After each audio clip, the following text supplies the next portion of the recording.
इस वक्त हमारे साथ बातचीत के लिए घोसी से समाजवादी पार्टी के सांसद राजीव राय मौजूद है। सर, आज गौ प्रतिष्ठा धर्म युद्ध के लिए लखनऊ में उतरेंगे अविमुक्तेश्वरानंद, लेकिन प्रशासन द्वारा 26 शर्तें लागू की गई हैं। अविमुक्तेश्वरानंद कह रहे हैं कि बोलने नहीं दिया जा रहा है। ये जोगी का रामराज है। अपने को सनातन का ध्वजवाहक कहने वालों का असली चेहरा है, जहाँ नफरती और जहर बोलने वाले, वसूली करने वाले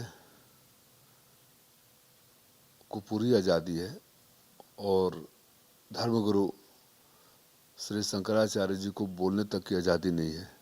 उन पे शर्तें लागू होती हैं और सत्ता पक्ष द्वारा पोषित लफंगों को खुली आज़ादी है। इससे बड़ा दुर्भाग्यपूर्ण क्या हो सकता है। उत्तर प्रदेश की जनता सब देख रही है कि इनका अहंकार इतना बड़ा है कि चाहे लाख नौटंकी करे, असली चेहरा बार बार आ जाता है। आपको लगता है कि सनातन का अपमान हो रहा है, क्योंकि समाजवादी पार्टी के प्रमुख अखिलेश यादव खुद इस बात को। तो आपको भी लगा होगा जिस दिन उनके साथ प्रयागराज में दुर्व्यवहार हुआ, बटुकों को बाल पकड़ के घसीटा गया। मैंने पहले भी कहा था कि दो लोग होते थे, गांव में जाते थे।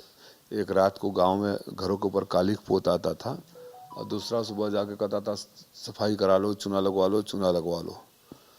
तो मुख्यमंत्री जी अपमान करते हैं, बेइज्जत करते हैं और उप मुख्यमंत्री भगवान बोलते हैं और माफ़ी मांगते हैं।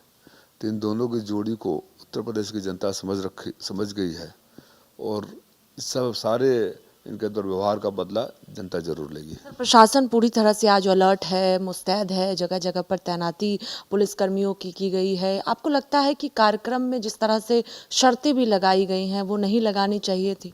आप शंकराचार्य को जाने पे बोलने पे शर्त लगा देंगे? आप इतने बड़े अहंकारी हो गए हैं, इतने बड़े योगी हो गए हैं, हाँ? और अपने को हिंदू धर्म के ध्वजवाहक, सनातन धर्म के ध्वजवाहक बोलते हैं।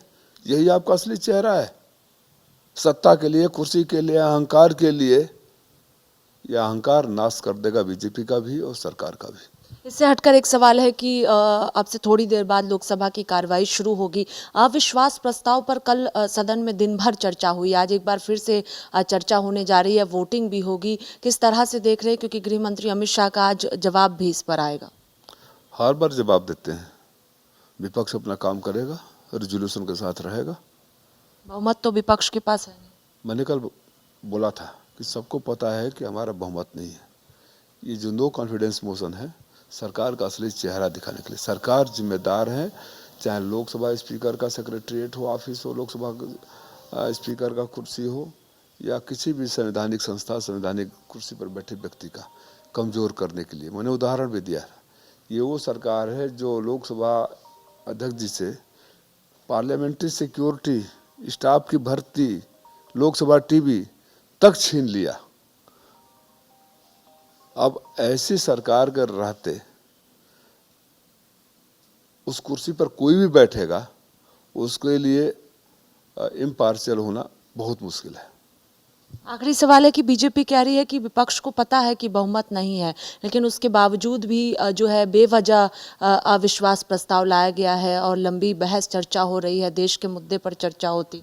इनको जो लोकतांत्रिक प्रक्रिया में विश्वास करके जो भी विपक्ष करे, उस पर बेवजह लगता है। इसलिए मैंने उदाहरण दिया था, जब पॉल्यूशन में दिल्ली गैस का चैम्बर बन गया था तो ये बंदे मातरम पर बहस करवाने लगे। और जब हमने पूछा कि 5 लोगों का नाम बता दो जो बंदे मातरम गाकर जेल गए हो, फांसी पर चढ़े हो, गोली खाए हो, तो नाम नहीं था।